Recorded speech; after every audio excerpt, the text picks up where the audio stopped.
The 21st century has revealed a world more intertwined than at any time in human history. And that is why we cannot afford to be divided. No one nation, no matter how large or powerful, can defeat such challenges alone. None of us can deny these threats or escape responsibility in meeting them.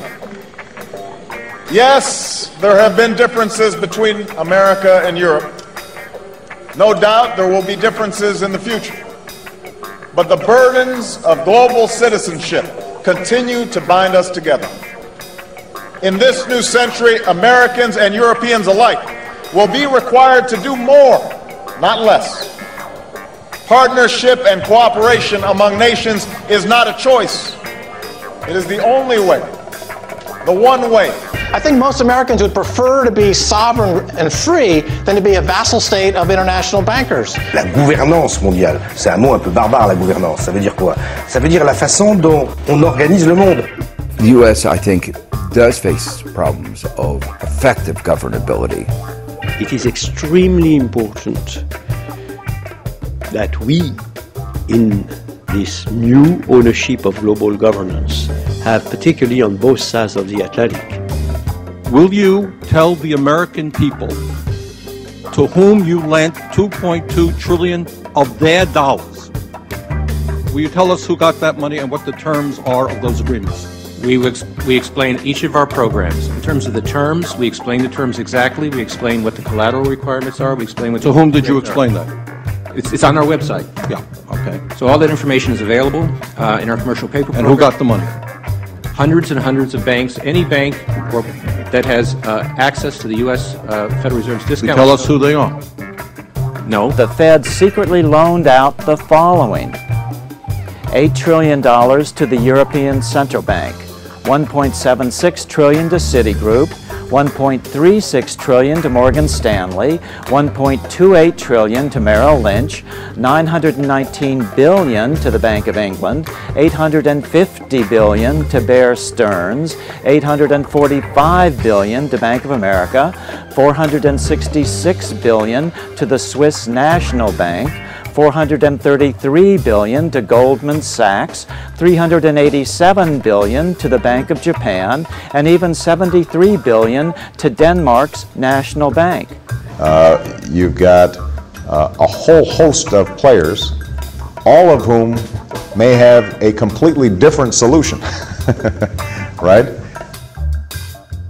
It's the beginning of global governance. It was easier, as I said, because of the crisis.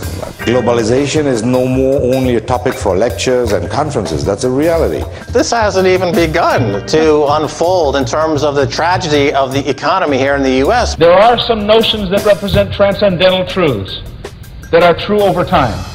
And one of those, in my judgment, I fervently believe, is that we are, with this piece of legislation, moving towards greater risk. We are almost certainly moving towards substantial new concentration and mergers in the financial services industry. That is almost certainly not in the interest of consumers, and we are deliberately and certainly with this legislation moving towards inheriting much greater risk in our financial services industries.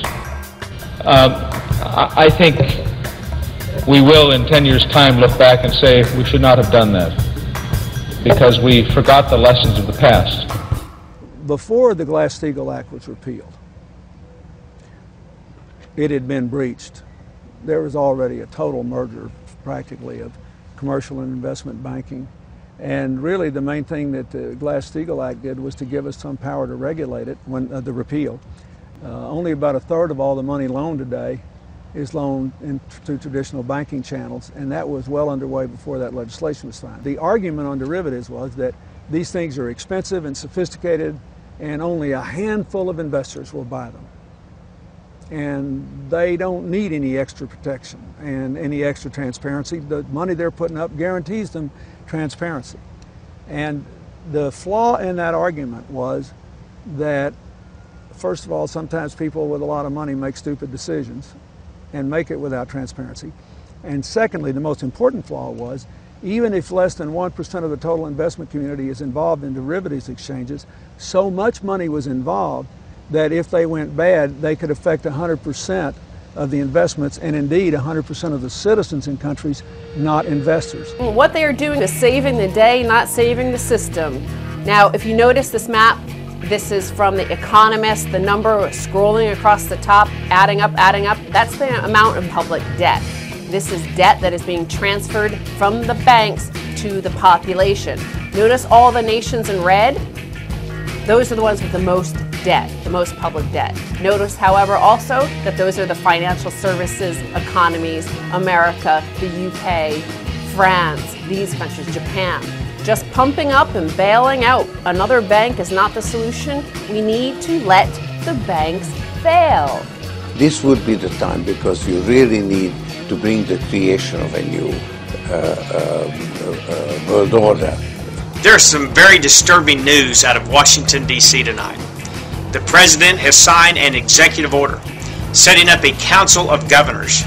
These 10 hand-picked governors from around the United States will be sitting at the table with military personnel and making decisions that will dramatically affect the citizens. An economy in free fall, unpopular wars in Iraq and Afghanistan, and growing hardships at home as recession bites. As if things weren't bad enough, now one Russian professor is predicting the imminent breakup of the United States. Obama is the president of hope, but in a year there won't be any hope. He's practically another Gorbachev. He likes to talk, but hasn't really managed to do anything.